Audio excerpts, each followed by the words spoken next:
Coming home. Qowl. AVoice. 9. Above and beyond. Making persuasive arguments. There were so many prophetic revelations to consider and explore, we are overwhelmed with possibilities. And yet, we have decided to follow our original plan, which was to systematically examine the first 40 Mizmor, departing from this path only when necessary to fully appreciate Dawud's message to his people. Thus far, by doing so, we have found the central cord of Yahuwah's testimony, a person like none other, Dawud. Following in Moses' footsteps, he became Yahuwah's beloved son, God's anointed Messiah, the central branch off of the tree of lives as well as the best the tree of the knowledge of good and evil has to offer. He became Yah's chosen shepherd and king. More than any of this, he is the Zeroah, protective ram and sacrificial lamb. It is Dawud's lyrics which sing their way into Yahuwah's heart and should pierce the hearts of his people. Dawud, more than anyone, revealed the most effective way to observe and live the Torah guidance Moses inscribed. He, as the Lamb, scribed the lone eyewitness account of his fulfillment of Pesach Passover, in addition to matzah unyeasted bread and bikurim firstborn children. And he will be accompanying God upon his return, fighting as he always has for his people on Yom Kippurim, and then shepherding them into pastures flowing with living waters during Sukkah. In the 6th Mizmor song, we find Dawud longing for this new beginning, for the Teshaminith, 8th octave, which sings to us about the 8th day of shelters. He has completed the first phase of the mission Yahuwah had envisioned for him, and he was ready to move on. And since we have all felt this way from time to time, it's reassuring to hear Dawud David responding similarly. It reminds us not just of his inspiration, but of his humanity. To the enduring leader, Lahanatsak, to approach and on behalf of the everlasting conductor and majestic director who endeavors to lead and is preeminent and distinguished forever, Natsak is actually a verb and, thus, actionable in the text as modified by the piel participle in the masculine singular, which means that those who listen to the song inspired by the eternal conductor will be influenced by these lyrics, accompanied by stringed instruments, ba nagina, performed with a harp. Or lyre, above and beyond, al, upon and over, the 8th octave, shamanith, a scale for eternity, for heaven and beyond, from Shamani and Shemaim, 8th, infinite time, and the spiritual realm. A Mizmor song of Dawud the beloved, Mizmor la Dawud. Mizmor/lyrics to be sung/Psalm 6 dedication. This is one of only 3 times that Shamanith 8 appears in the text, each in reference to the instrumentation for a song. Since it is clearly related to Shamani 8, scholars typically consider Shamanith to be the 8th octave. In fact, the English word, octave, is based upon the Latin word for 8, octo. The issue with limiting it to this singular expression is that a harp can only play 6½ octaves, not 8, and its range exceeds other stringed instruments. Further, our most accomplished singers only have a 4-octave range, with the 8th octave residing at the upward limit of what most people can hear. However, when we consider the scale of 8 in harmony with Yahuwah's nomenclature, we find several thought-provoking ideas. The 8th day of Sukkah is an ode to eternal life with God in heaven. In this regard, the word for 8, Shamani, is remarkably similar to the Hebrew word for heaven Shemaim. And third, there are 7 notes in an octave, A, B, C, D, E, F, and G, audibly affirming Yahuwah's plan, one which reverberates throughout time. Therefore, I suspect that Dawud is dedicating this song to Yahuwah, in recognition of his desire to spend his eternity in his Father's company in heaven. He realizes that God is not pleased with the conduct of men on earth, and that conditions will be far better in the next life. The sentiment expressed in the opening statement of Dawud's song is as central to our understanding as it is universally ignored. The purpose of the Berith covenant and of the Torah guidance is, Yakak, persuasively demonstrated and proven through Dawud. He is the antidote to Rabbinic Judaism and Pauline Christianity. He demonstrates that the Torah, rather than condemning, perfects the imperfect so that we can become beloved sons and daughters of Yah. Yahuwah, Yahuwah, the proper pronunciation of the name of Eloah, God as directed in his Torah, teaching regarding his higher existence and our shalom, restoration, you consistently prove your case through me with persuasive arguments which vindicate me and acquit through me, Yada Yahowah any, you use evidence and reason, engaging in rational dialogue with me, making decisions and resolving disputes through me, demonstrating that you and I are right, Hyphal imperfect Joseph, Yah is. Continually enabling Dawud to engage in the process of rational discourse within the parameters of free will, thereby eliminating everything displeasing and disagreeable, al-ba, devoid of antagonistic implications or frustrations, without resentment or lingering animosity, from anaf, being displeased. Your instructions enable me to be correct, Yada Yahowah any, your willingness to improve me, to teach, to guide, and train me, even provide discipline for me, make me stronger, strengthening me, Peel imperfect Joseph, Dawud continually benefits from Yah's guidance under the auspices of free will, and, you are never overly protective or antagonistic, al-ba kima Ada. You are not displeased nor all emotionally worked up, neither toxic nor venomous, doing so without indignation. Mizmor/lyrics to sing/Psalm 6 verse 1. The realization that Yahuwah helps us become right with him so that he can vindicate us serves as a rebuke of religion. And this affirmation is irrefutably and undeniably established through David's life and lyrics. He is the antidote for the false perceptions contained in the Talmud and New Testament. By closely examining and carefully considering the Torah, and by listening to the revelations Yahuwah conveyed to the prophet Shamuel, Dawud came to know and trust Yahuwah. A highly imperfect man was completely vindicated, becoming Yahuwah's beloved son and our Savior. This is the realization we have been lauding because it is so obvious. This is Dawud personalizing what we have read in the 19th Mizmor.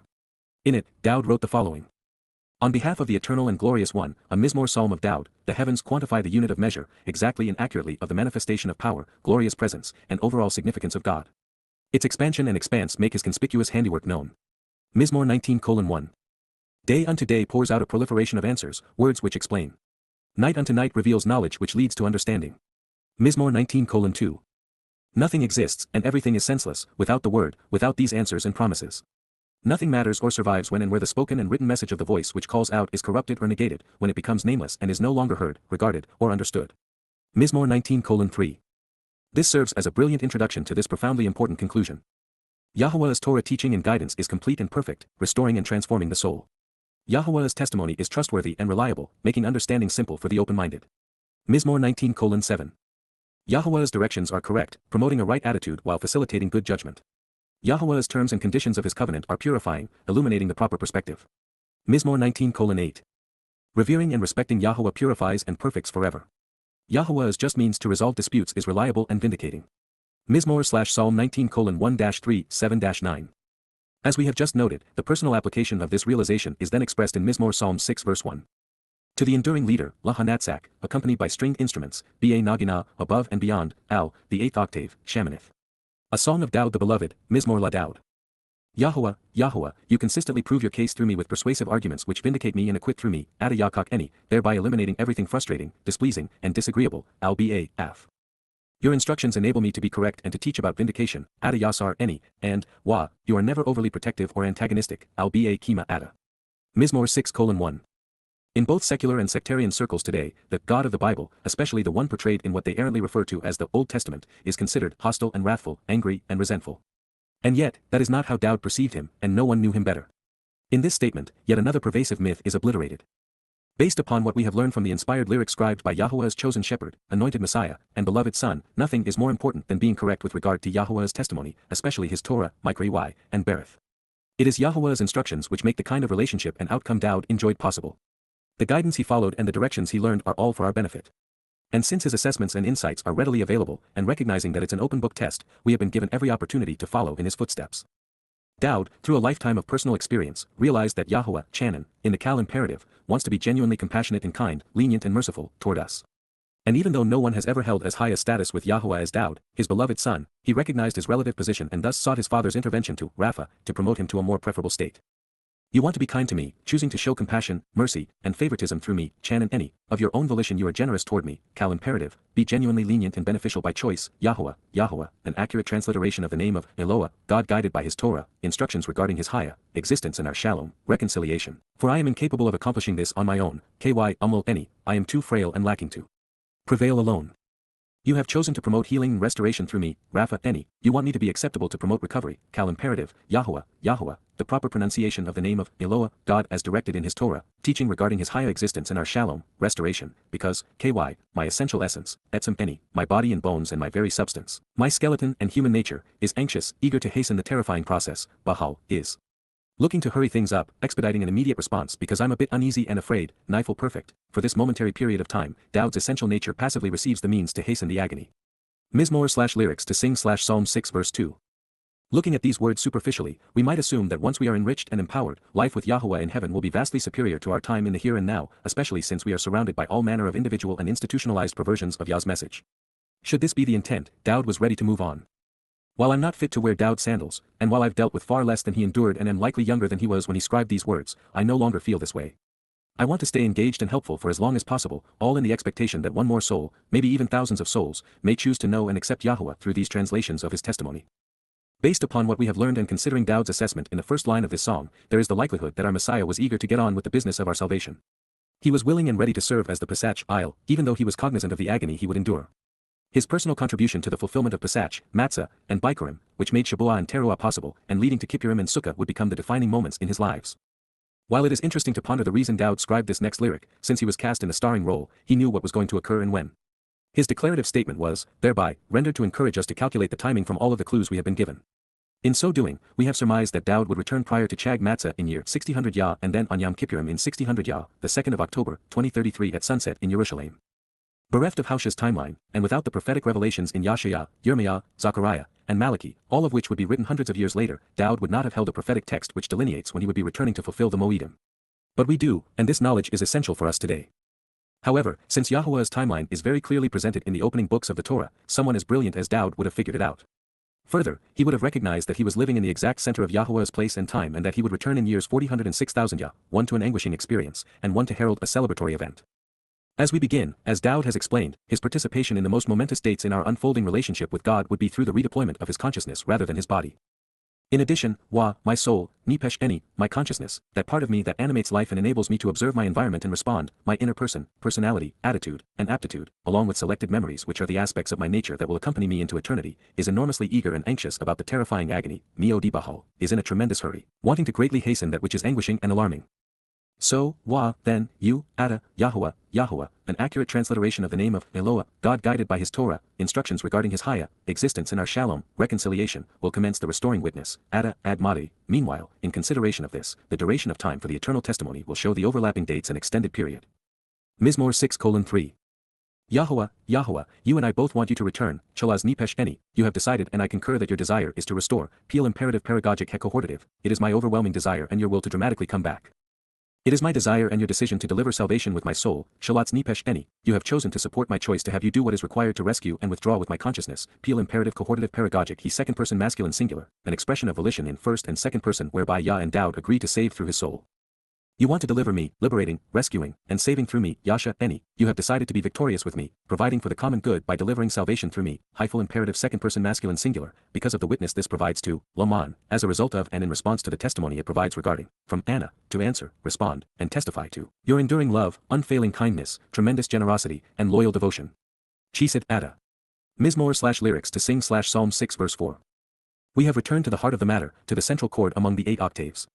Yahowah wants to save us, to take us away from all forms of human opposition and subjugation, because he loves us. And the method father and son have jointly agreed to pursue to accomplish this great act of compassion is by deploying Dowd's Nipesh soul throughout the micro-EY invitations to be called out and meet. As a result of the impending agony associated with fulfilling Chag Matzah, Dowd is apprehensive and, yet, committed. He simply wants to get past Matzah so that he can bask in Yahowah's love throughout the rest of the mode and forevermore. Dowd's soul is the chosen implement of God's compassion, the means he will use to save us from ourselves. This is Yahowah's restoring witness. It is the path father and son have paved for us to come home. It is only after the first 3 mode eternal and restoring witnesses to the appointed meetings have been successfully fulfilled, giving rise to the benefits of the covenant, that we can commence heralding the Shabuah and Towrah harvests and Yahowah's return on Kippurim such that Yisrael is ready to be reconciled through the sacrifice of the red heifer. So, all things in their due time. With each Mikra fulfilled by Dowd's Nipesh, we witness Yahowah's enduring love for his son and his people. It is the ultimate collaboration. This next stanza of Dowd's lament is heartbreaking and yet undeniably true. Whether one sees Judaism or Christianity as the plague of death, even Islam, or all 3, in each there is, ein Zikr, no mention or remembrance, of Yahowah, none. The very religions which claim that these psalms were inspired by their God have no concept whatsoever of who God is, what he said, or where or why he disclosed these revelations, not even what he is offering and expects in return. For indeed, ky, because by contrast, there is no, ein, no longer existing, in the void of nothingness it is all for naught, remembrance or mention of you, Zikr, Ada, there is no son, no children, and no recollection nor appreciation of you, in the plague of death, ba Hamoth, with the pandemic disease that causes entire populations to die, in perishing and being dispatched on a massive scale. In Sheol and with Shayul, ba Sheol, in the place of questioning, the grave where the dead reside or with Shayul, the failed king and false prophet, who, my, how, when, why, and whom, will come to know you, expressing their appreciation for you, Yada Ada, will recognize and acknowledge you, choosing to thank you, continuously making public announcements and declarations regarding their familiarity with your eternal attributes, from Yad, the hand, or eye, and Yada, no end. Understand, recognize and acknowledge, hyphal imperfect jussive. Mizmor/lyrics to sing Psalm 6 verse 5. It is the greatest irony of our time, perhaps of all human history. With almost every country, culture, and civilization founded, influenced, and or controlled by religion, all of which claim to speak for God, there isn't one that actually knows him or that leads souls toward him. The litmus test for the credibility of Judaism, Christianity, Islam, and even Mormonism is ignorance of Yahowah's name, the cause of which was removing it from his word and replacing it with, the Lord, 7,000 times. Had that not been done by religious leaders, no one would have believed that the Lord, Jesus Christ, or Allah was God. Through this lone diabolical act, these religions became the plague of death. Because of Shayul, the New Testament's Paul, Yahowah became irrelevant, his Torah teaching was abolished, Jews were antagonized, and Sheol gained countless inhabitants. One soul can make an enormous impact on the world, toward life, as was the case with Dowd, or death, as was the consequence of Shayul. Through Dowd, we come to appreciate Yah and are saved, and as a result of Paul, Yah has been completely disregarded and the faithful die. There are one of 2 fates awaiting the religious.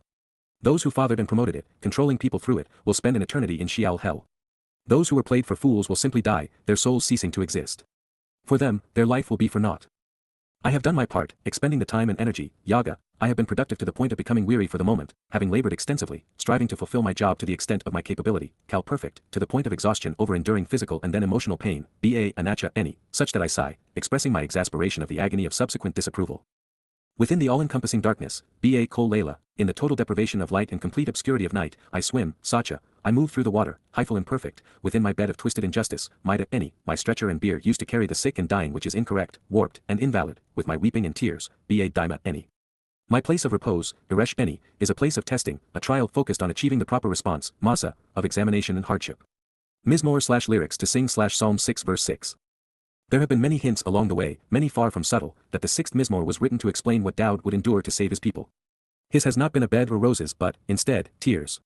Pesach was physically painful while Sheol was emotionally excruciating. And yet, even knowing how agonizing it would be, aware that his people would deny what he had done for them, he saw it through. He endured the darkness, swam in a sea of our injustice, and passed the test. He is now awaiting your response. Not long ago, I had a similar conversation at dinner with the wife of a former business associate. Following a discussion with her husband about what I had come to know about Yahowah and his Torah, Dowd, and the Mikra, and had subsequently written in these books and shared during all of the radio programs, she interrupted and said, "You need to do a better job of getting the word out so that more people know about this." My reply was similar to Dowd's. I've been doing my part, having written 28 books and spoken on over 10,000 radio programs, freely offering everything I've learned through these translations. If you or anyone else chooses to disregard this information, then the failing is yours and theirs, not mine. Although, my bravado was tempered once we became aware that Dowd was the Passover lamb and that his soul endured Sheol to deposit our guilt in the least accessible place. If it were not for the realization that I had swum through a cesspool of human degradation composing goddamn religion and Twistianity, I would have been embarrassed. The fact remains, however, that we should all be drawing these kinds of comparisons to Dowd. Since he is the example we are encouraged to follow, we should be following him and supporting him. Yahowah said that he was his beloved son and that he was right. We cannot do better than this. My eyes no longer function properly because I can no longer see straight, any, my ability to see has been incapacitated, and my sight is failing, due to, because of, this distressful situation, this mockery and provocation based upon erroneous perceptions, the annoying sadness associated with these taunts and errant observations.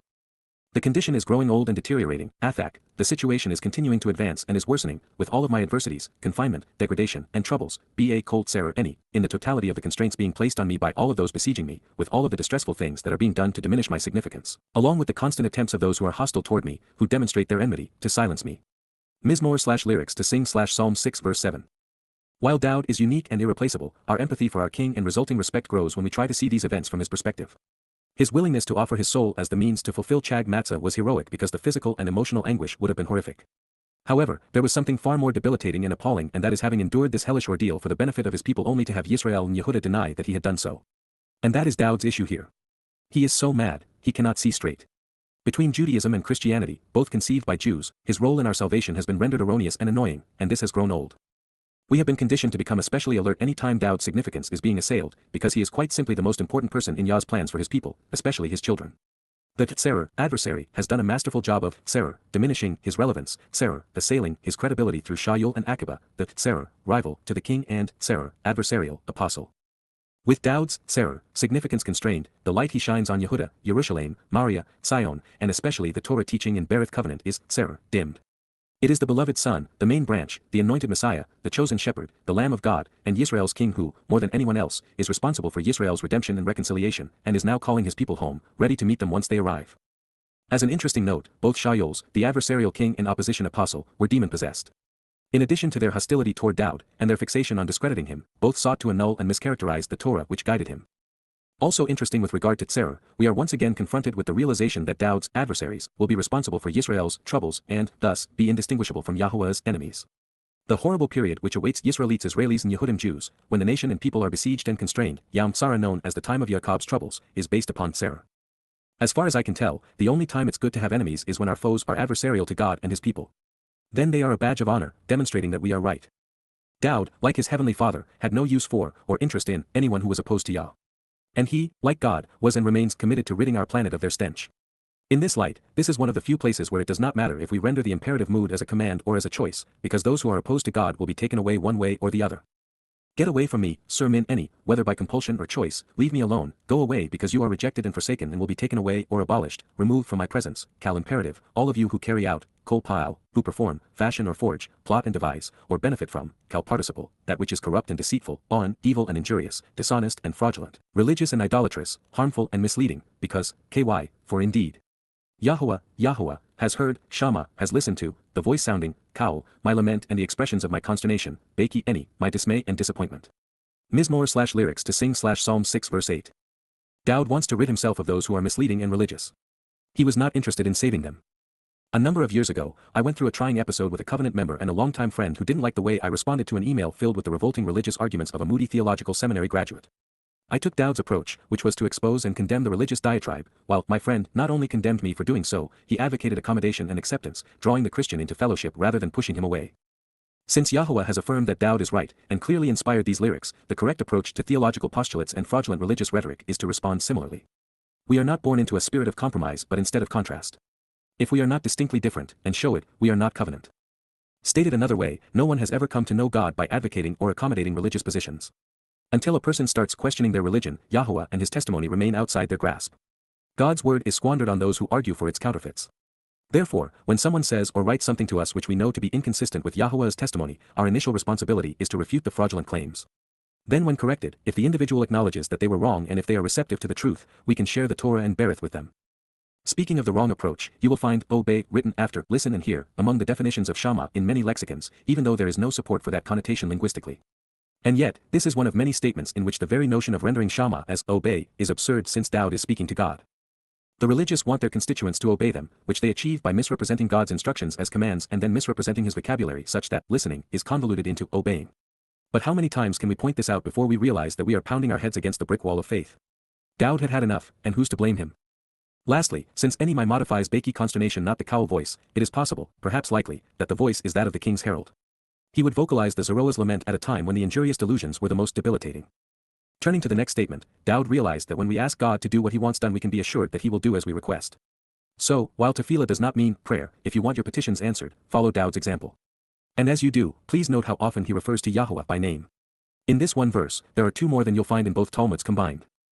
Yahowah, the proper pronunciation of the name of Eloah, God as directed in his Torah, teaching regarding his higher existence and our shalom, restoration, has listened to, Shama, has heard, Qowl perfect, this favor for me, tbnisrael, this consideration for me.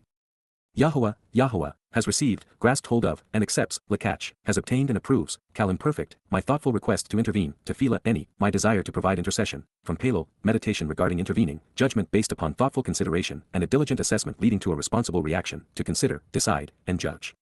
Mizmor/lyrics to sing/Psalm 6 verse 9. Once again, we find evidence that Dowd went to Yahowah with this request.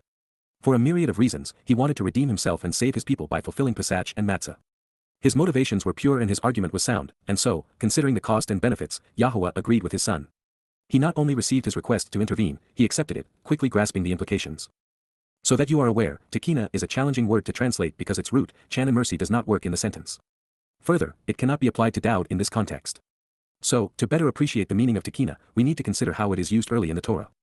And we find that it is conveyed a disproportionate amount of the time in the hitpil stem, where the speaker is acting on his own initiative. In these cases, tekina is an earnest plea made by someone beseeching another for a favor without any outside influence. It's not providing a favor but, instead, requesting one, which is why it was defined as such in Mizmor 6:9 above. Dowd was requesting a Chanaan favor, in fact two of them. He wanted the popular deceptions and religious delusions swirling around him silenced so that his people could capitalize on his sacrifice. In addition, he wanted Yahowah to approve his request, the most wonderful and terrifying decision ever made. He wanted the opportunity to serve as the Pesach aisle. And yet, there is still another challenge in this sentence, this one overcoming a long history of religious corruption. English Bibles render tefillah as prayer, even though there is no basis for that connotation in the etymology of the word. It is from Pelo, which is, to think and consider then judge, to meditate and then request intervention. Dowd wanted to intercede for his people, and the best way to do that was by fulfilling Chag Matzah. Lastly, the use of lakach, meaning to grasp, receive, accept, and hold, is ill-fitting when viewed from the perspective of obtaining and holding something in one's hands. However, it is perfectly suited to the idea of mentally embracing an idea, of grasping its meaning and accepting its potential. Cognizant of these realities, of the actual meaning of Shama, tekina, lakach, and tefillah, my translation differs markedly from more popular renderings. But at least now you are aware of my rationale for these choices. The prime purveyor of forgiveness isn't usually in a forgiving mood. We should, therefore, view Dowd's sacrifice as divisive, separating those for whom it was intended from those who would deny what he had accomplished. Said another way, while Dowd perfected the children of the covenant by taking our collective guilt to Sheol and depositing it there, never to be seen again, he also earned the right to determine Sheol's future inmates. And as it would transpire, he is eager to humiliate those who disparaged his name, titles, accolades, and sacrifice. All, Qowl, every one of, my enemies with animosity and rancor, any, my foes, those opposed to me, those who show hostility toward me, will be ashamed and humiliated as a result of their own choices, Bausch, will have chosen to be disparaged and embarrassed, Qowl in perfect Jussive. They will have chosen their fate which will be terrifying and agonizing beyond comprehension, receiving what they have chosen to perpetrate, they will be totally bewildered and altogether despondent, trembling, Nifel in perfect Jussive. Once again, as a result of their own choices and having turned away, they will be held accountable for their shameful ambitions, Shub Bausch, again and again they have turned their backs and pursued disparaging desires, having repeatedly chosen wrongly and thus have been continuously mistaken, and at long last they will be found guilty and thus be forever embarrassed as a result of their motivations, Qowl in perfect Jussive, in an instant and continually thereafter, Riga, at that moment and constantly for the full duration of time. Mizmor/lyrics to sing /Psalm 6 verse 10. The Messiah wasn't being mean or even vindictive but, instead, equitable and fair. Those who had deprived his people of the restored dignity he had afforded them would be denied theirs. Those who had promoted Judaism and Christianity to deny him the respect he had earned, and Yisrael of the opportunity for redemption, chose their fate by denying others a better life. This known, the concluding sentence is a bit of a challenge to translate because the primary use of shub is to return, which is the opposite of what Dowd would be asking. And while shub is used to speak of returning 270 times, its second most common usage, occurring some 120 times, is as an auxiliary verb whose function is to repeat the action of the verb which follows, in this case Bausch. We should, therefore, recognize that it is revealing that there is a repeated propensity to turn away from God. This reflects a pattern of behavior which will result in continuous reprisal. It is telling that so many have shown an aversion toward Dowd's status with God, preferring to see Jesus, Akiba, Paul, Muhammad, or Maimonides in his place. Indirectly, even prime ministers, presidents, and popes are in opposition to Dowd as the undisputed king of Yisrael because they want to control their nation's status and fate. While many prefer to solicit other saviors, they have chosen poorly, bringing judgment upon themselves. Those who sought a claim, to rise above the most uncommon of men, will in the end be shamed before Dowd. Those who have promised salvation elsewhere will be denied it. When contemplating the nature of Dowd's foes, keep in mind they were not a collection of isolated individuals with petty personal grievances. Dowd represents Yahowah and his Torah, his Berith and Mikri, and he is Yisrael and Yehudah. He is the tzaddik rightful heir to all God is offering. Dowd is the beloved son of God, the firstborn of the covenant family, the branch from which everything worthwhile grows, the prophet who explained the past and revealed the future, the lyricist who sang the songs God most loved to hear, the shepherd of our father's sheep, the sacrificial lamb who made our salvation possible, and the returning king of the universe. Dowd David is living proof that the Torah not only instructs and guides, but indeed saves, nullifying the basis of Christianity. Further undermining the world's most popular lie, he is the Savior, the Son of God, and the Messiah. But he is also lethal to Judaism because, as the Messiah fulfilling the first three mode, there is no basis for rabbinic Judaism, for Akiba, for his false Messiah, Bar Kokhba, or for denying the benefits of Pesach while avoiding Matzah and Bikurim altogether. The rabbinical denial of these things led to the destruction of the temple, the raising of Judea, the diaspora, and to the prolonged estrangement from God. As such, his foes are those who have chosen to ignore all of this and establish political institutions and religious doctrines in conflict with his life and lyrics. In the most broadly accurate and relevant sense, Dowd is predicting that those who have chosen to promulgate religious or political ideologies will be humiliated the moment he returns. Dowd never met a threat to his people that he didn't confront, and over a lifetime of conflict, it never grew wearisome. But this was an entirely different situation. He would surrender body and soul, willingly allowing the worst of his people's foes to torture him before going to hell to restore Yisrael. Worse, there would be no fanfare on this occasion, only rebuke. The greatest gift ever offered would be purloined, misappropriated by some and denied by others. And so, the Zeroah was naturally anguished by the slanderous rebuke. And there was a torrent of it because the fullness and importance of his life remains largely unknown. Fortunately, the demise of the knuckleheads is both impending and inevitable. So here once again is Dowd's story in his own words. To the enduring leader, Lahanatsak, accompanied by stringed instruments, Ba Nagina, above and beyond, Al, the eighth octave, Shamanith. A song of Dowd the beloved, Mizmor la Dowd. Yahowah, Yahowah, you consistently prove your case through me with persuasive arguments which vindicate me and acquit through me, Yada Yahowah, thereby eliminating everything displeasing and disagreeable, Al-Ba-Af. Your instructions enable me to be correct and to teach about vindication, Yada Yahowah, and, Wah, you are never overly protective or antagonistic, Al-Ba-Kima Yada. Mizmor 6:1. You want to be kind to me, choosing to show compassion, mercy, and favoritism through me, Chanan Eni, Yahowah, Yahowah, for I am comparatively weak, Ky Umul Eni. You have chosen to promote healing and restoration through me, Rapha Eni, Yahowah, Yahowah, because, Ky, my essential essence, Etzem Eni, is anxious, eager to hasten the terrifying process and agony, Bahal. Mizmor 6:2. In addition, Wah, my soul, Nipesh Eni, is enormously eager and anxious about the terrifying agony, Mio di Bahal. So, Wah, you, Ada, Yahowah, Yahowah, will commence the restoring witness, Ada, Admati. Mizmor 6:3. Yahowah, Yahowah, you and I both want you to return, Chalaz Nipesh Eni. It is my desire and your decision to deliver salvation with my soul, Shalatz Nipesh Eni. You want to deliver me, liberating, rescuing, and saving through me, Yasha, Eni, because of the witness this provides to, Laman, your enduring love, unfailing kindness, tremendous generosity, and loyal devotion, Chesed Ada. Mizmor 6:4. For indeed, by contrast, there nothing by avoid, all is for naught, because there is no, Ein, remembrance or mention of you, Zikr, Ada, in the plague of death, the pandemic disease that causes entire populations to die, Ba Hamoth. In Shial and with Shayul, Ba Shial, who, will come to know you, expressing their appreciation for you, even recognize or acknowledge you, Yada Ada. Mizmor 6:5. I have done my part, expending the time and energy, Yaga, to the point of exhaustion over enduring physical and then emotional pain, Ba Anacha Eni. Within the all-encompassing darkness, Ba Kol Layla, I swim, Sacha, within my bed of twisted injustice, Maida Eni, with my weeping and tears, Ba Daima Eni. My place of repose, Eresh Eni, is of testing, a trial focused on achieving the proper response, Masa. Mizmor 6:6. My eyes no longer function properly as my ability to witness this is incapacitated, Ash Ein Eni, as a result of, this distressful situation, this mockery and provocation based upon erroneous perceptions and the annoying sadness associated with these taunts and errant assessments, Kaas. The condition is growing old and deteriorating, Athak, with all of my adversities, confinement, degradation, and troubles, Ba Colt Serer Eni. Mizmor 6:7. Get away from me, whether by compulsion or choice, leave me alone, go away because you are rejected and forsaken and will be taken away or abolished, Sir Min Eni, all of you who carry out, Kol Pa'al, that which is corrupt and deceitful, injurious and fraudulent, on, because, Yahowah, has heard, Shama, the voice sounding, Qowl, my lament and the expressions of my consternation, Baki Eni. Mizmor 6:8. Yahowah, has listened to, Shama, this favor for me, Tekina Eni. Yahowah, has received, grasped hold of, and accepts, Lakach, my thoughtful request to intervene, Tefillah Eni. Mizmor 6:9. All, Qowl, my enemies with animosity and rancor, Oyeb Eni, will be ashamed and humiliated as a result of their own choices, Bausch. They will have chosen their fate which will be terrifying and agonizing beyond comprehension, receiving what they have chosen to perpetrate, Wamaudi Bahal. Once again, as a result of their own choices and having turned away, they will be held accountable for their shameful ambitions, Shub Bausch, in an instant and continually thereafter, Riga. Mizmor/Psalm 6 verse 10. For his people to benefit from what he has done, those who have misled the world for the sake of their religion must be silenced and refuted. The greatest treasure is of no value until it is found and made available to those who will benefit from it. Yahowah. While it is common for Dowd to dedicate his songs, it is highly unusual for him to title them, as he has done with the 7th Mizmor. This is also the only occasion where Dowd has designated his rival, so this should be interesting. Erring and going astray, Shigayan, the consequence of being misled and of being ravaged and raped by the ignorant, the story about the one who intoxicates the foolish and leads them away, including the significance of being mistaken, from Shaga, to go astray, to err, to mislead and inebriate by way of ignorance and own, that which pertains to the preceding.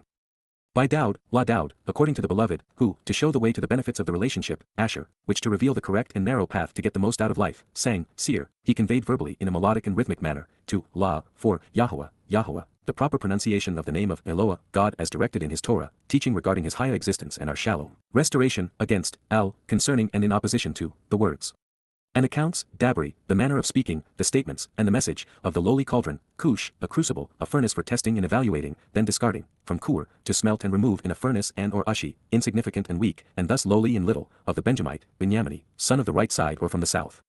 Mizmor/lyrics to sing/Psalm 7, title and dedication.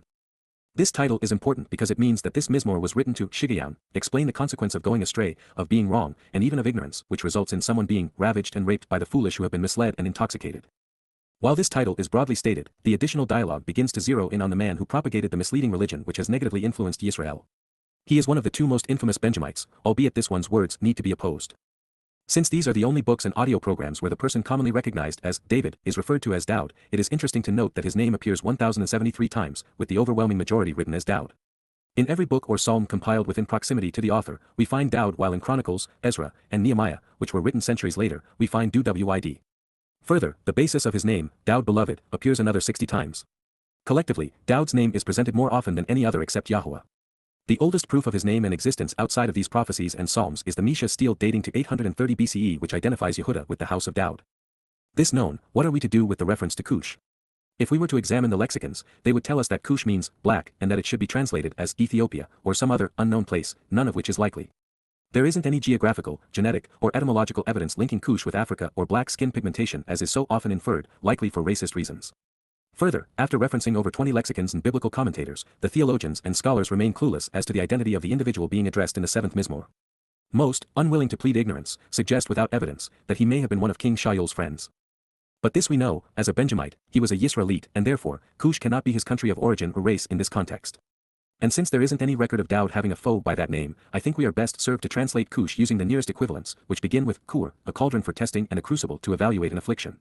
A Kur is a furnace in which a weak case is discarded for lack of evidence, thereby removing such worthless notions. Ushi is the only other possibility. It means insignificant and weak and, thus, lowly and little. These are the only Hebrew concepts, apart from directly related names, which share two of the three letters found in Cush without adding a host of others. That said, should you be curious, geographically, a Cushite would come from the northern extremity of what was once Babylon or from a region closer to Egypt. Genetically, he would be associated with the people surrounding Arabia, particularly on the west, north, and eastern perimeters of the desert peninsula. Politically, we are told that during the time of Jacob's troubles, Cush would be feared near and far, but ultimately judged and condemned.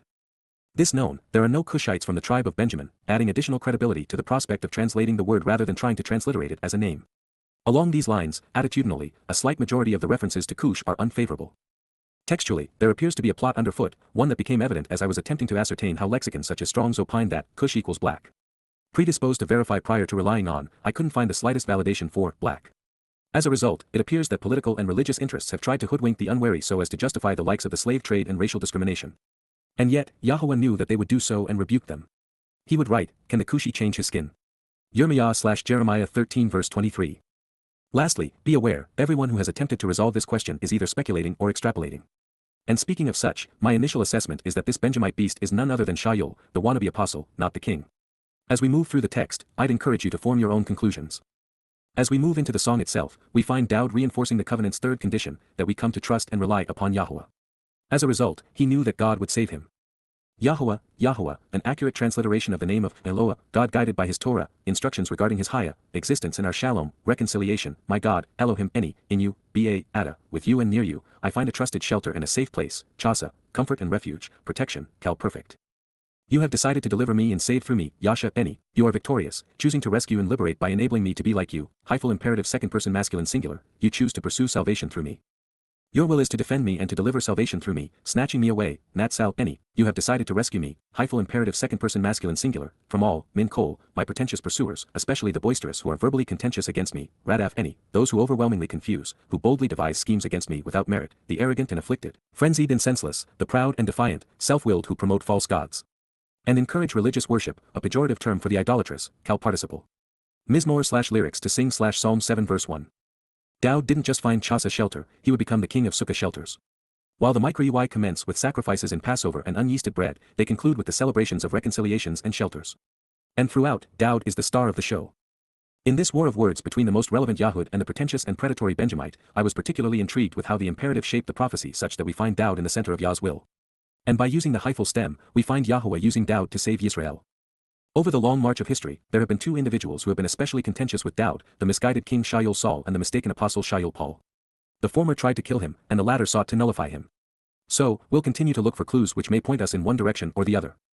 Should you be wondering why I categorically state that Paul sought to undermine the importance of Dowd and the promises made to him, the answer is as obvious as it is profoundly important.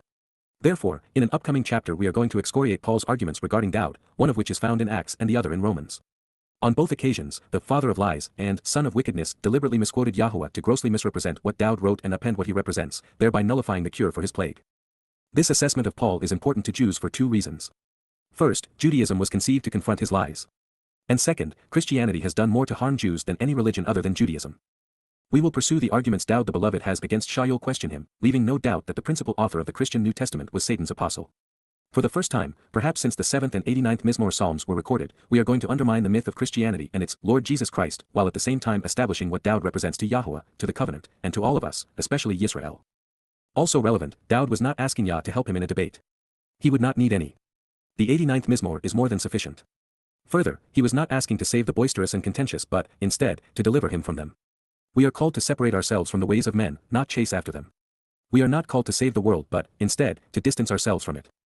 Or otherwise, pen, because lest he would, in the manner of, Ka, just as and compared to, a fiercely destructive being, a vicious beast in search of prey, area, perhaps as a lion, from, Era, to pluck away through the course of one's life, he would rip apart, Tariff, he would tear into pieces in a violent and abhorrent manner, seeking to destroy me to his own satisfaction, negating and mangling in an appalling manner, my soul, Nipesh Eni, my consciousness, giving me the ability to observe and respond, the essence of my life, my attributes, attitude, and ambitions, snatching it away and shredding it, parak, stripping it of any meaning such that it shrivels up and is removed, depriving it of its ability to save, ba, ein natsal, without sparing it, hyphal participle. Mizmor/lyrics to sing Psalm 7 verse 2. The most verbally contentious Benjamite, easily the most boisterous and pretentious, gave rise to the ultimate beast. Shaul Paul fathered the Roman Catholic Church and its stepchildren, Orthodox and Protestant Christianity. No one has afflicted Yehudim more than this overwhelmingly confusing and senselessly defiant, especially egotistical man. Also telling, in his lone prophecy, one he actually got wrong, Shaul Paul used the Greek word harpazo to predict a violent snatching away during the rapture, thereby linguistically identifying himself as Daud's adversary, making him the vicious Benjamite wolf in sheep's clothing. As a prophet, at some point, Daud was shown how his life and lyrics would be diminished and demeaned by the Shaul of Christendom. After all, no one would have a more pervasive influence over how he and his testimony would be perceived relative to others or over how his people would be treated. Considering all that Daud had achieved and written, the overwhelming popularity of Paul's noxious drivel would have been shocking to Daud. The man known for his relationship with God, for his brilliant mind, and inspiring oratory would have been disoriented by the realization that such stupidity had become so widely accepted. And so, I can almost see the puzzled expression on his face as he asked God if he was somehow to blame. Then as he sobered to this disorienting reality, Daud returned to the feisty fellow we have all come to know and love. He taunted the wayward Benjamite, daring his rival to press his case directly before him, not to correct him but, instead, to nullify the adversarial effect of this adversary on his people. This said, since Daud's soul has never been at risk to the likes of Shaul, we have a couple of ways to process this reference. Daud is symbolic of Yehudah, and there is no question that the soul of Yah's people has been in jeopardy for a long time, specifically as Yehudim Jews have been menaced by Christians these past 2,000 years. Or we can see his Nepesh representing the essence of Daud's ultimate sacrifice, such that Paul was trying to undermine what he had accomplished. YAHOWAH, YAHOWAH, the proper pronunciation of the name of Eloah, God as directed in his Torah, teaching regarding his higher existence Nar Shalom, restoration, my God, Elohi, what have I done to deserve this, Im Asa Zoth, how did what I accomplished lead to this, Qowl perfect. How is there, Ein Yesh, what exists of any substance so show, anything wrong, dishonest or disingenuous, all, at fault, misleading, inappropriate, or anything contrary to the standard, deviating from it, on my hand, Ba any. Mizmor 7:3. Under what condition, have I rendered and deserved the punishment, Gamal, have I dealt out something deserving being rewarded this way, Qowl perfect, of a malignant and miserable attack by an adversarial and contemptible countryman who is hurtful and injurious, overwhelmingly evil ethnically related loudmouthed individual, as recompense for me having completely fulfilled the means to reconciliation, Shalom any, for me having made full restitution, totally enabling the way to restoration, Qowl participle. Have I inappropriately, without justification or reasonable cause, taken something away, withdrawing favor to plunder the relationship, Waraikum Shalats, have I vainly removed and withdrawn something, Peel imperfect pedagogic cohortative, from this adversary trying to limit and constrain me, Sarah any, from the enemy besieging me, the foe attempting to bind me, this hostile opponent and troublesome rival of mine. Mizmor 7:4.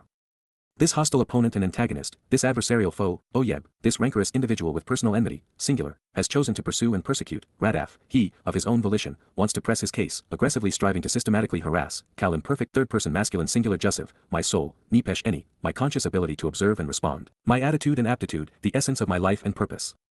Further, he has chosen to confrontationally overshadow, Nazag, he wants to overtake and replace, extending boundaries, Hyphal imperfect third-person masculine singular Jussive, and consistently treads upon, Waramas, and he wants to trample and stamp on, Hyphal imperfect third-person masculine singular Jussive, my lives, Chayim any, the times I have lived, for the land, Laha Eretz.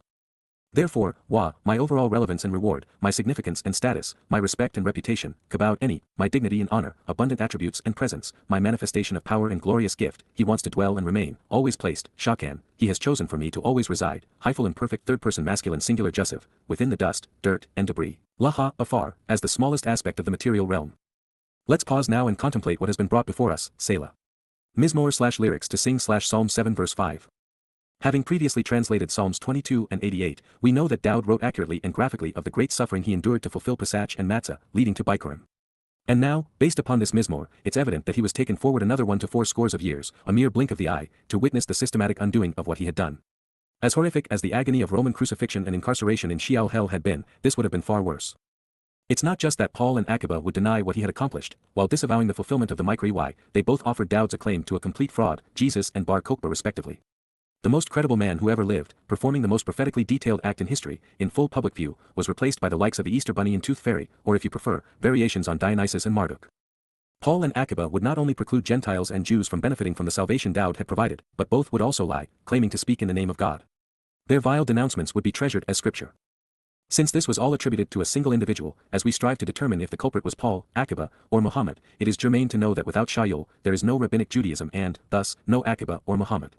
Paul was the instigator and Christianity, Judaism, and Islam were the consequence. I say this because the defining event in Akiba's life was foisting a false messiah on Jews to counter the false claims Paul and Peter had made of their Dionysian Christ. It led to the Roman invasion and diaspora. Further, Islam's Quran would have been limited to meaningless Yemenite poetry had rabbis not sold Muhammad the Talmud readings he used to make himself, his religion, and his God appear on par with the real one. Paul was among the first to use the title rabbi when he claimed to be the wisest and most devoted of them. Preference for the term grew within religious circles throughout the late 1st and 2nd centuries, leading to its aggrandizement in the Babylonian Talmud. Having been exposed to this arrogant beast, to the Towraless one known as Paul, and considering Paul's lack of evidence and dearth of reason, Dowd would have been champing at the bit to condemn him in this manner. He would need neither sling nor stone to topple the edifice that has become Christianity. Dowd would make his case within the inspired word of Yahowah while his foe advanced his vile rhetoric by misquoting God, then claiming, "But I, Paul, say." At this point, we might as well accept reality because it is blatantly obvious. Dowd isn't railing against some nameless village idiot who was once affiliated with the deceased king, Shaul. This adversary is so infamous and irritating that God, himself, hates him and is committed to excoriating him. Dowd is equally inflamed and engaged against what Paul has wrought. The most exasperating line among these is, under what circumstance, after what I've rendered, do I deserve the chastisement, criticism, and castigation, Qowl, of a malignant and miserable attack by an adversarial and contemptible countryman who is deliberately hurtful and injurious, as recompense for me having completely fulfilled the means to reconciliation, Shalem Eni. Dowd had completed the most courageous and magnanimous act in the history of humankind by fulfilling Pesach and Matzah only to have a marginally illiterate and largely irrational, demon-possessed, wannabe Jewish rabbi deny it all. Paul even had the chutzpah to claim that Dowd was dead and buried, his remains in the dust of the earth, giving him the right to call his misnomer the Son of God, the Christ, and Savior. And by a factor of 10 billion to 1, the false prophet is believed, and the actual prophet is denied. It's incredulous. How can the religious be this stupid? Yahowah, Yahowah, an accurate transliteration of the name of Eloah, God guided by his Torah, instructions regarding his Hayah, existence and our Shalom, reconciliation. You and I both want to take a stand, having jointly decided to rise up in opposition. Qum, it is my will and your desire, in that we both agree that we must stand upright against this foe. Qowl imperative pedagogic cohortative second person masculine singular, in your righteous indignation, tremendous resentment. And resolute anger, baf, any, in your fury and great animosity, showing your extreme displeasure and antipathy, nostrils flaring. You have chosen to rise up, Nasa, your will is to be carried away and aroused, Nifel imperative, against, the insolent and arrogant outbursts, Ibra, the epic rage and fury, the overwhelmingly haughty pride, and the unpleasant actions, of the troublesome rival trying to limit and constrain me, Sarah, any, the enemy besieging me, the foe attempting to bind me, this hostile opponent and distressful and vexing adversary of mine. You and I both want to be alert and aroused, ready for action, eager to expose the false testimony, your will is to stir up and ready to bear it all, exposing the chaff, Qowl imperative pedagogic cohortative second person masculine singular, toward me, any. You have explained and appointed, you have provided direction and instruction regarding, Peel perfect, judgment and the means to make informed and rational decisions regarding the way to resolve disputes, Mishpat, prompting good judgment, rational thinking, and effective debate, from ponder the implications of Shapat, making good decisions based upon sound judgment with disciplined analysis under the auspices of a judiciary using legitimate evidence and persuasive arguments. Mizmor/lyrics to sing/Psalm 7 verse 6. Neither father nor son is tolerant, and nothing upsets them more than misappropriating and nullifying what the son has accomplished. It is a demeaning insult to Dowd and an affront to Yahowah, making it look like he could neither save nor honor his promises. By denying the Micra-Y, which provide the benefits of the covenant, everything father and son sought to achieve and offer is thwarted. Yahowah and Dowd had come up with a wonderful plan and had executed it perfectly. The problem remained as it had always been, people, and in particular, the chosen people. The religious ruin everything they touch, such that even the best father and son have to offer is stained and sullied beyond recognition. God is rightly opposed to the religious. He will hold them all in contempt. Those who rob Dowd of his dignity and Yahowah of his family through religious misappropriations have engendered the Almighty's wrath. He will not pity those they fooled, and he will remain resolutely angry at those who misled them. One of the most relevant insights into the Torah, prophets, and Psalms is that Yahowah invests as much time exposing and condemning religion as he does teaching us how to best live our lives. These Mizmor are no exception. Since the moment he began speaking with us, God has been resolute, always ready to direct our attention to the hellish consequence of false testimony. In this case, Yahowah's animosity is directed toward those who have spoken falsely of his son. And since Judaism and Christianity both deny Dowd fulfilled Pesach, Matzah, and Bikurim and that he will return on Kippurim to be king of Sukkah, he will judge those he has come to resent. Through Moses and Dowd, Yahowah provided us with the means to make informed and rational decisions regarding his way to resolve the disputes which otherwise estrange us. All three were essential to this process. And yet, the religious not only choose poorly, but they also make it difficult to know and accept the truth. They have become the ultimate impediment. If not for considerable due diligence, I may have been among the many misinterpreting Dowd's use of Laom in this next statement.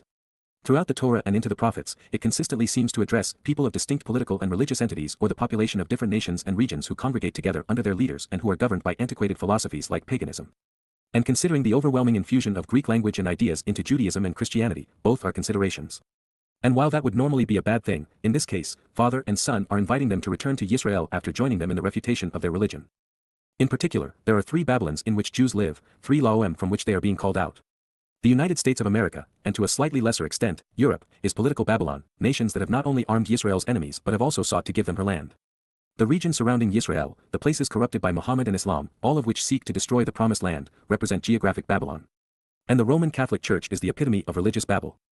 The Church has long been the principal source of Jewish antagonism worldwide. After nearly 2,000 years of oppression, millions of ethnic Jews have chosen to assimilate into these cultures rather than be degraded and murdered by them. Affirming this, recent DNA studies demonstrate that there may be as many Jews in religious and geographic Babylon as there are in political Babylon. And so, here we find Yahuwah's troubadour calling the YAHOWAH people from these three distinct national and religious interests and geographical locations back into his fold, back home where Dowd can watch over them and protect them, back to Yahuwah. Those who answer the call to leave the YAHOWAH of Babel, and who participate in the second Exodus, will not arrive unaccompanied. Covenant members who have been echoing Dowd's message, those who have chosen to serve as witnesses, will be there to welcome them now that they all share a common and correct understanding of Father and Son. Let the people formerly of distinct political and religious entities, YAHOWAH, the population of different nations and regions who had congregated together under their leaders and who were governed by antiquated philosophies, plural, and the community of the witness, YAHOWAH, the flock of those who acknowledge the testimony, singular, choose to surround you, turning to you of their own volition, electing to change such that they can gather around you, Sabab, Ada, elect to change such that they can gather around you, Qowl, brings about a state whereby these people are intensely influenced by their choices, imperfect, with unfolding consequences, Joseph, as a result of their decisions made under the auspices of free will, and energic none, to be emphatic about the future. As a result of this, Wa al-Hai, and over this, you and I concur, wanting you to return and restore, Shub, you desire and I concur that you should come back and reinstate, Cal imperative paragogic cohortative, will be genuinely and significantly influenced as a result of their desire to return, being in sync with God's will, the approach to the heights of heaven, Lahamarom, to draw near the highest place, from Rome, to be lifted up and rise, growing while contributing. Mizmor/lyrics to sing/Psalm 7 verse 7. Yahuwah, Dowd, and his witness are calling the chosen people back home, and out of human control, to live together with God. Coming home is a two-step process, beginning with leaving the realm of man. Then, after learning what is not true, they and we must accept Yahuwah's witness as accurate. Sure, there are some other conditions, but it all begins this way. This is the conclusion of mankind's 6,000-year degradation of the earth. Yahuwah is coming home. And a remnant of Yisrael along with some Gawi covenant members will be there to welcome Father and Son. We will gather in Jerusalem on reconciliations in year 6000 Yah. It will be a grand reunion. Father and Son will not only arrive together, they will be in one accord. Also worth considering, especially since we began by examining Moses' Torah prophecy referencing the Nakri observant foreigner, and consistent with the idea that the YAHOWAH represents political, religious, and geographic Babylon, this observant foreigner was born in America, symbolic of political Babylon, raised a Christian, indicative of religious Babylon, and began working with Yahuwah by exposing and condemning the Quran, Muhammad, Allah, and Islam, the genesis of geographic Babylon. Just as Moses was chosen in part because he had been born in Mitzrayim, Egypt and raised such that he understood and rejected its political, religious, militaristic, and economic doctrines and agendas, I, more than most, comprehend the YAHOWAH from which Yah is calling his people. It is possible that Prophet of Doom, subsequently rewritten and retitled God Damn Religion, preceded Yada Yahowah because understanding Islam was the weak link in this foreigner's resume. To be effective, the Nakri would have to love Yahuwah's testimony as much as he would come to hate that of his rivals. Moving on, the life, lyrics, and lessons of Dowd reveal that he was accepted by God because he was right regarding God. Time and time again we have found that it isn't about being a good person, about believing, about religion, about being charitable or giving. It's not even about having a good heart but about being correct. Yahuwah, decides and can choose to contend with or defend, dine, judges, and can govern and, thus, guide, or can argue against, Cal imperative, the people and family, the people. Yahuwah, you have chosen to execute justice, to lead, govern, and judge through me, Shabat any, your will is to adjudicate between the parties with me, deciding what is right and wrong, vindicating and sentencing, through me, Cal imperative, in accordance with, Ka, consistent with and in comparison to, me being right, Sadak any, me being accurate and correct, righteous and vindicated, justified and declared innocent, honest and fair, in accord with the standard and straightforward, acquitted and acquitting, cleared and voided of all charges, and consistent with, Ka, according to, the totality of my integrity and character leading to innocence, Taum any, my morality and guilt-free nature, that which completes me, causing me to be upright and innocent. Mizmor/lyrics to sing/Psalm 7 verse 8. Every which way words allow, Dowd is holding a referendum on what he and his father have accomplished. And it is how we respond to it which determines if God is our judge or guide, contending with or defending us. This known, Yahuwah is the great delegator. And so, he has assigned his son to serve as exonerator or condemner. For the practitioners of Judaism, Christianity, Islam, and progressive wokeism, that's a frightening realization because the advocates of each have denied him and his father. Also, if I may, like father like son. So be forewarned, Dowd is going to delegate his role as judge and jury. Further, in his revelations to Daniel, it appears that it will be to the two witnesses, Elia and Yada. With the help of the Malachi, and under Yahuwah's authority and Dowd's direction, they will be determining which souls deserve Sheol versus eradication. And they will do so such that those who were abused by these horrendous individuals are afforded closure, knowing that justice has been served. However, Dowd is far more than judge because he is also savior. Those who recognize and accept what he has accomplished will be vindicated by him. While Dowd clearly volunteered to fulfill the Moedim, it was Yahuwah's will to work through him. Daud's credentials were stated in this declaration. He was right about God and honest in his reporting. He had integrity and character. He not only knew what Yahowah wanted, but he also spoke clearly to all who would listen. He talked the talk and walked the walk. There are times when Yahowah defends Yehudah and contends with Yisrael. He correctly responds to their initiative toward him. And fortunately, he is just, treating us fairly and consistently. Unfortunately, however, beyond his son and the work of his witness, there hasn't been much to commend these past 2,000 years. Also revealing, Daud's concluding statement validates the point we have long known to be true: Daud is living proof that the Torah perfects the imperfect. It is through the Torah that the wrong become right. Our fates will all be determined exactly the same way. It is by reading what Daud has said and done that we discover how to be acquitted and vindicated. Moses transcribed Yahowah's plan of salvation and Daud fulfilled it. He even wrote to us to explain what he would do and has done. I appreciate Daud's character and I enjoy the realization that he was a character. In wanting to please God, it's good to know the characteristics he values. Let's not overlook the importance of this revelation. Inspired by God, Daud announced for all to see that Yahowah has chosen to judge and save his people through his son. And since Yahowah is the author of the Torah and Daud is his most acclaimed student, we would do well to follow his lead and use Yahowah's guidance to find our way home. It was Daud, after all, who once bragged that Yahowah, himself, couldn't keep him out of heaven because he was bringing the Torah with him. If we do as Daud did, study the Torah and think our way to God, we will join him. When our perspective and approach, when our judgment and attitude, when our conclusions and responses are consistent with his, we will find ourselves in God's presence. In his next statement, Daud is revealing something almost as important, something every religious and political, patriotic and conspiratorial institution and individual would be wise to consider. For God to come, they must go. To re-establish the conditions enjoyed in Eden, everything which is harmful and troubling, invalid and improper, must be eradicated.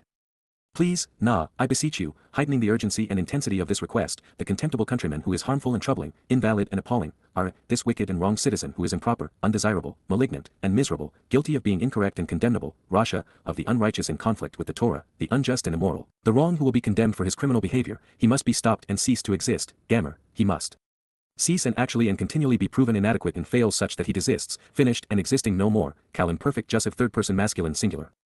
And then, you can establish that which is enduring, Kun, you can appoint and sustain, making ready and building, set up, and firmly secured, Pollel imperfect second person masculine singular, for those who are correct and acquitted, Sadak, for those who are right, straightforward and honest, vindicated and cleared of all charges, and for those whose thinking and inclinations, thoughts and emotions, judgment and feelings, Leboth Wakilyahav, hearts as the seat of judgment and kidneys, as the seat of emotions, have been examined, assessed, tested and found genuine and true, Bakon, have been proven valid using evidence and reason, Qowl participle, God who vindicates those who are right, Elohim Tzadik, mighty one who acquits the correct.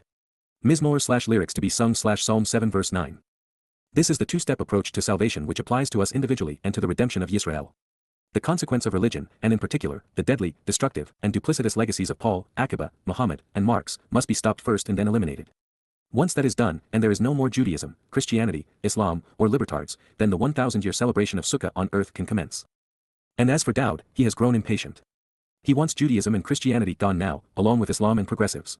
Collectively, they are destroying his people and precluding their salvation. Daud has also affirmed that those swept up in the excitement of his return, all at the last possible minute, will be tested for authenticity. Their hearts and minds, thinking and motivations will be assessed to determine if they are being genuine. Time and time again we find Yahowah's prophets revealing that we come to know him by being observant, by probing the evidence he has provided, by being rational and executing good judgment, and by recognizing that God is right. My defense and protection, Megan Eni, my protective shield and surrounding fortification, my all-around covering, even the gift of my protection, are before God, Elohim, is from the Almighty, who delivers, liberates, and saves, removing from harm's way, Moshe, who rescues and removes, the right-minded who correctly execute good judgment, Yasher-Leb, the straightforward and upright, on the level, thinking properly and motivated appropriately. Mizmor/lyrics to sing/Psalm 7 verse 10. This will come as an unpleasant surprise to Roman Catholics who have been deceived by conniving men, who have duped the faithful into believing that their church will determine their fate. This will likewise come as an unwelcome realization to rabbinical Jews who act as if their religion will make them righteous. And of course, anything and everything Yahowah says stupefies Muslims. Anyone sufficiently ignorant to believe that Muhammad, a pedophile, rapist, thief, and terrorist, was a prophet, and that his Quran, which is the dumbest book ever written, was inspired by God, deserves their fate. But then again, if there were a religious test for stupidity, how dumb does one have to be to put their fate in a man who, by choosing a false messiah, caused his people to be crucified and enslaved in countless numbers, his land renamed, initiating the diaspora? And yet, Akiba is the father of rabbinic Judaism. And don't get me started on the idiocy of Paul's proposition, that God inspired a man to contradict him, nullify his Torah, and replace his son with a myth. May I suggest that we all listen to Daud instead? This is what he recognized by studying the Torah. God, Elohim, encourages judging and defending, adjudicating and deciding, Shabat, sentencing and vindicating, executing justice while exercising good judgment, Qowl participle, correctly, Tzadik, accurately and appropriately, fairly and properly vindicating or sentencing by being just. Therefore, God, angrily denounces, expressing his extreme indignation, and is furious. Zam literally demonstrates his hostility and genuinely communicates his resentment, annoyance, and outrage, Qowl participle, throughout time, Qowl Yom, every day and all day. Mizmor/lyrics to sing/Psalm 7 verse 11. Based on what mankind has done and said, God is going to denounce many more than he is going to commend. After all, it's Yahuwah's universe, and thus, it's his decision what he wants to do with it. It's God's home, and he gets to decide who lives in it with him. The Torah is Yahuwah's too, making it the constitution his witnesses will use when executing judgment. That should be alarming for most because there is no accommodation for faith. Worse, every religious, political, patriotic, militaristic, multicultural, and conspiratorial individual will find that they have grieved and frustrated the Almighty, in joining his extreme indignation. Given everything we need to find Yahuwah, to know and respect God, to live forever with our Heavenly Father, almost everyone has chosen religion over relationship, dependence upon government over reliance on him, and belief over knowing. Mankind has given God a lot to hate and has done so for a very long time. Considering all Father and Son have done to make our lives joyous and forever productive and rewarding, it is tragic that so many have made God's existence so miserable. Of the 8 billion people on the planet, less than 1,000 know and love him while the rest either ignore the source of their existence or worship a false god in his stead. Since God will be using his words to end life, just as he used them to conceive it, the following list of implements is figurative, symbolically painting word pictures to help us understand his approach toward the religious and political, the patriotic and militaristic, the conspiratorial and anti-Semitic. If, there is no change, lo, shub, there is no return to the relationship, he will forge and sharpen, ladish, he will hammer into shape, his chisel and sword, cherubhu, his cutting tools. His bow, keshehu, symbols of his power and influence, he has bent, derak, he has set out and taken aim, Qowl perfect. He is ready for this, wakun hai, he is prepared and will use it, peel imperfect. Mizmor/lyrics to sing/Psalm 7 verse 12. If Yah meant to say that his cherub, chisel, is being forged, then the criterion judging those who have opposed him will be the 10 statements he carved in stone. If Yah meant to say that his cherub, cutting tools, are being prepared, then the stage is set for the religious to be eternally separated. And if God was suggesting that his cherub, sword, was being sharpened, then the lives of his adversaries will be cut short. If God intended to have keshe describe a bow, it, derak, will be taken out and bent, then he will take aim at all those who are hostile to his people in place. If his keshe, rainbow, is derak, being shaped such that the terms of the covenant are being brought into play, only those who have accepted its conditions will be spared.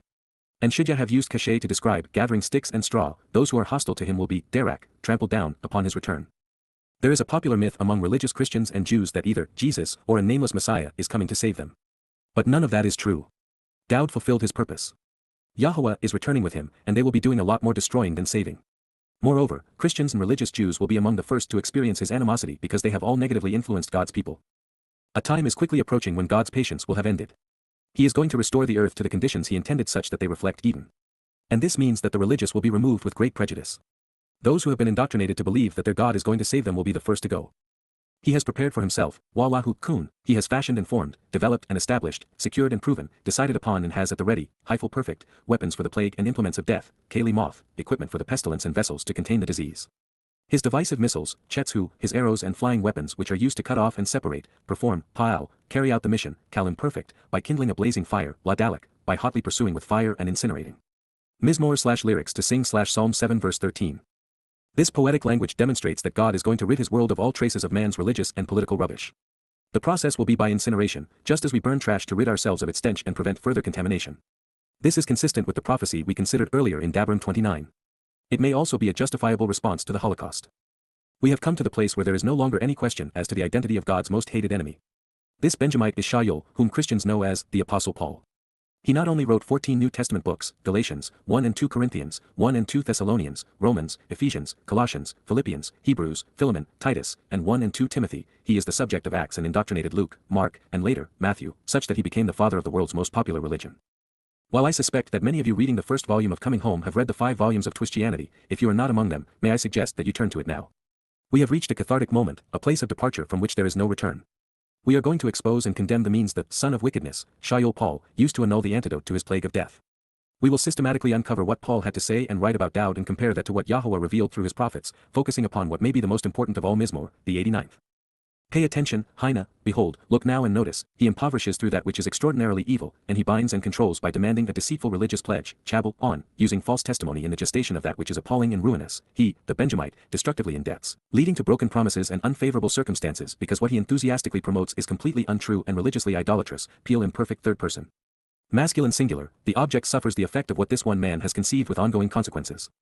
He has conceived and given birth to Hara. During his finite time, he gestates and has produced Qowl, perfect consecutive third-person masculine singular, that which results in oppression and misery, Amal, that which is unpleasant and wearisome, leading to subjugation, that which is laborious and financially restrictive, requiring grievous toil with no reward.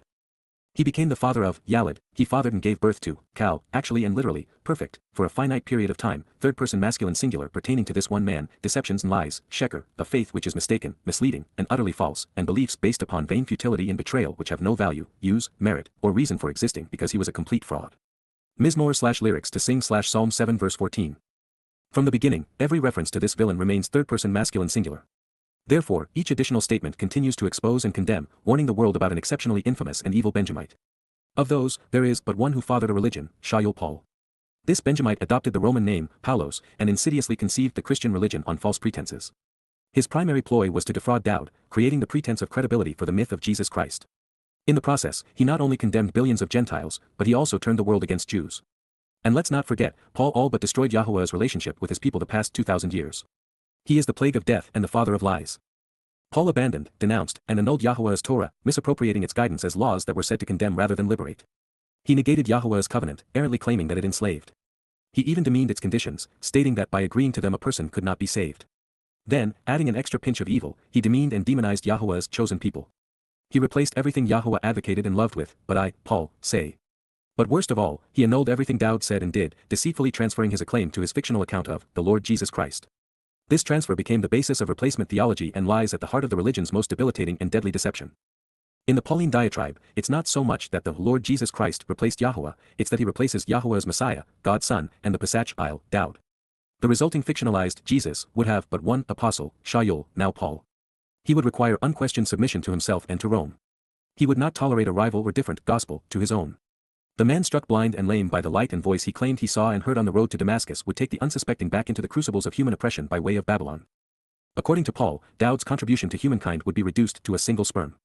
And Dowd's service as the Passover lamb, of being the Messiah and King, was all negated and misappropriated in the most devious way, by misquoting God.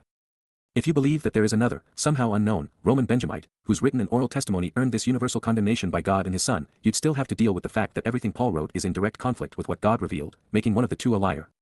And should you believe that the liar was God, not Paul, then you deserve your fate.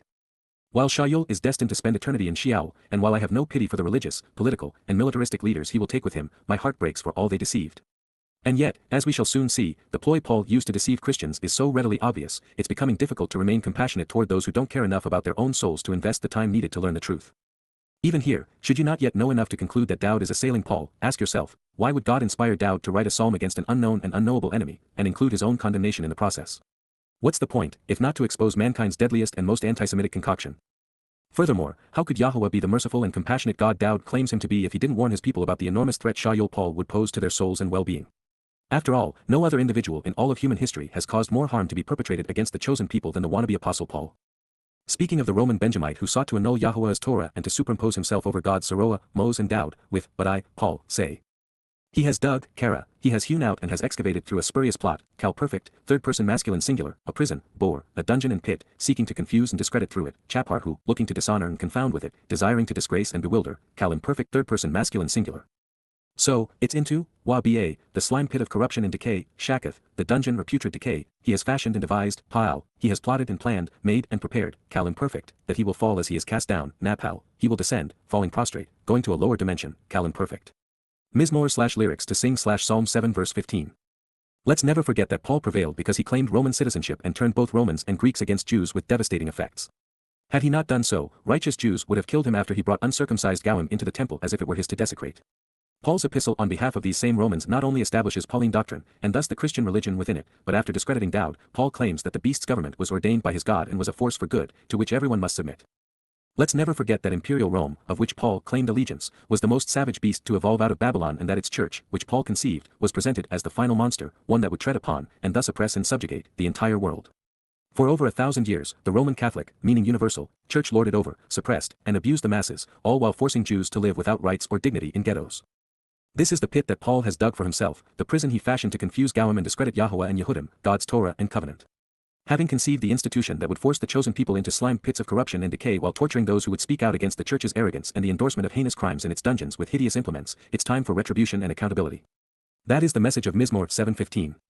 Let there be no doubt, Paul was fully aware that he was in league with Satan and in opposition to God, a conclusion which is irrefutable because he wrote it with his own hand.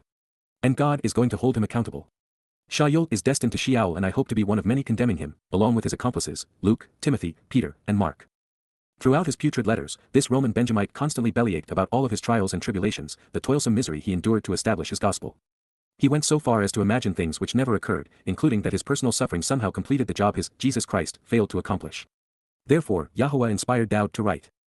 His toilsome misery, Amalhu, his wearisome, unproductive, and unfulfilling experience, his troublesome effort to gain notoriety, will be turned back, Shub, will return to, Qowl in perfect third-person masculine singular, unto his head because he's the source and beginning of such things, Baroshu, his own head as the start of this.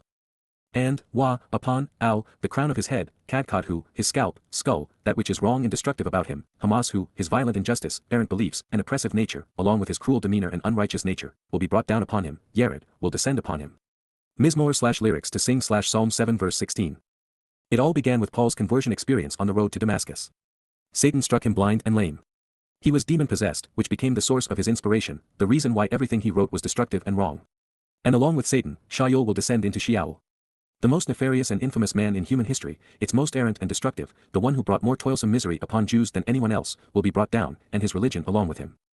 As a result of fathering Christianity, Shaul Paul will wear the crown of destruction that Yisraelites foolishly placed upon the head of King Shaul. For having ripped the rightful crown off of Dowd's head, Paul will wear the crown of errant beliefs. If I were not so repulsed by his stench, I would ask to put it there. Paul is the epitome of evil. Dowd is the exemplar of virtue. This is my choice too, and I hope yours. I will express my understanding, publicly thanking, while acknowledging the attributes of Yada. I want to extol the virtues, admitting to the influence, showing my appreciation for, from Yada, to reveal and know, to acknowledge and understand, to be familiar with and respect, Hyphal imperfect Jussive, Yahowah, the proper pronunciation of the name of Eloah, God as directed in his Torah, teaching regarding his higher existence, in a manner which is accurate and correct.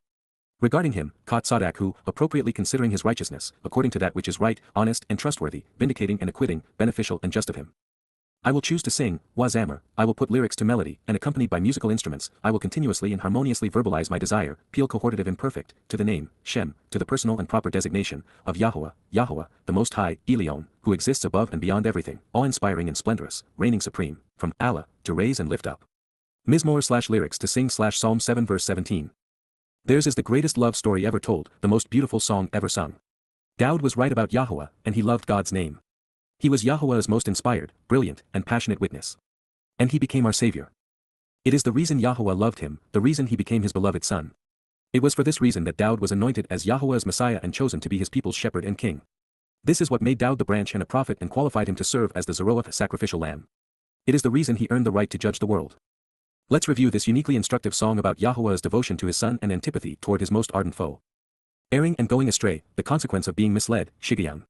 By Dowd, Dowd, who, to show the way to the benefits of the relationship, Asher, sang, Seir, to, Yahowah, against, Al, the words and accounts, Dabri, of the lowly cauldron, Cush, of the Benjamite, Binyamini. Mizmor 7, title and dedication.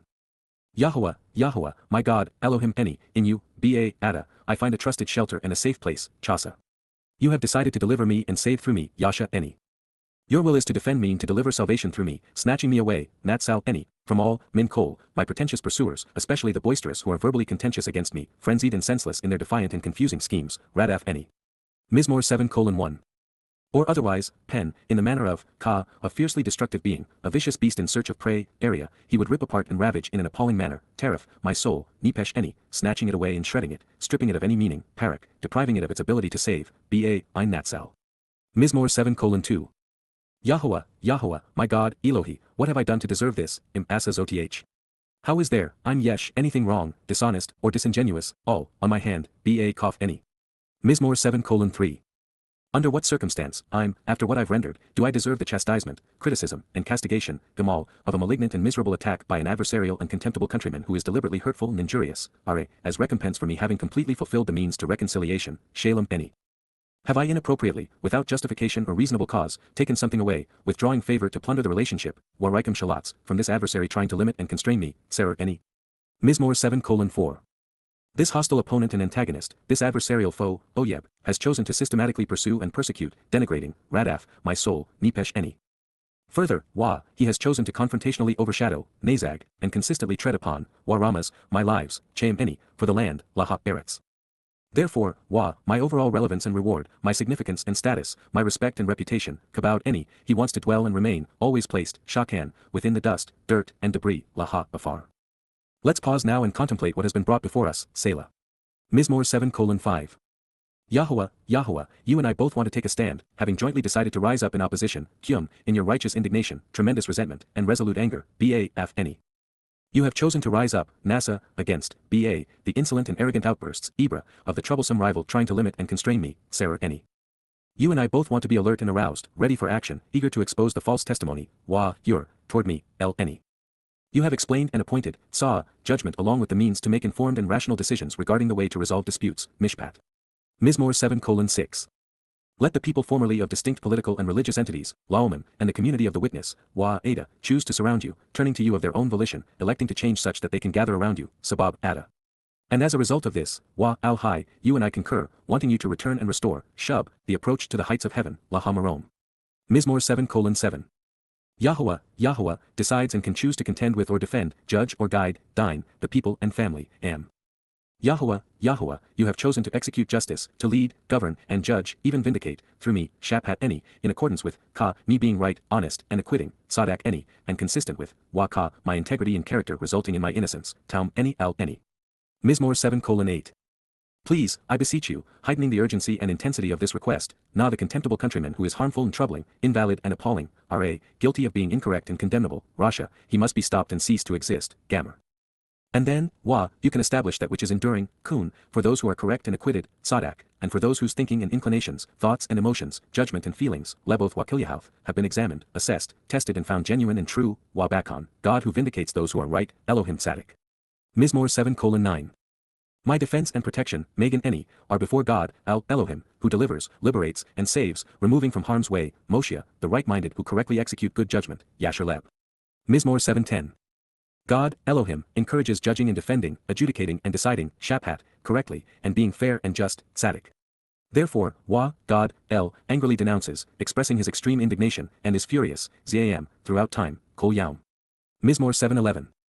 If there is no change, lo, Shub, he will forge and sharpen, Ladish, his chisel and sword, Cherubhu. His bow, Keshehu, he has bent, Derak. He is ready for this, Wakun Hai. Mizmor 7:12. He has prepared for himself, Wallahu Kun, weapons for the plague and implements of death, Kali Moth. His divisive missiles, Chetsu, perform, Pa'al, by kindling a blazing fire, Ladalik. Mizmor 7:13. Pay attention, Haina, he impoverishes through that which is extraordinarily evil, and he binds and controls by demanding a deceitful religious pledge, Chabal, on. He has conceived and given birth to, Hara, that which results in oppression and misery, Amal. He became the father of, Yalad, deceptions and lies, Sheker. Mizmor 7:14. He has dug, Kara, a prison, Bor, seeking to confuse and discredit through it, Chaparhu. So, it's into, the slime pit of corruption and decay, Shakath, he has fashioned and devised, Pa'al, that he will fall as he is cast down, Naphal. Mizmor 7:15. His toilsome misery to gain notoriety, Amalhu, will be turned back, Shub, unto his head because he's the source and beginning of such things, Baroshu. And, upon, the crown of his head, Kadkadhu, his scalp, skull, that which is wrong and destructive about him, Hamashu, will be brought down upon him, Yered. Mizmor 7:16. I will express my understanding, publicly thanking, while acknowledging the attributes of, Yada, Yahowah, Yahowah, in a manner which is accurate and correct regarding him, Kat Sadakhu. I will choose to sing, Wazamer, to the name, Shem, of Yahowah, Yahowah, the Most High, Elion. Mizmor/lyrics to sing/Psalm 7 verse 17. Yod Hey Wahey.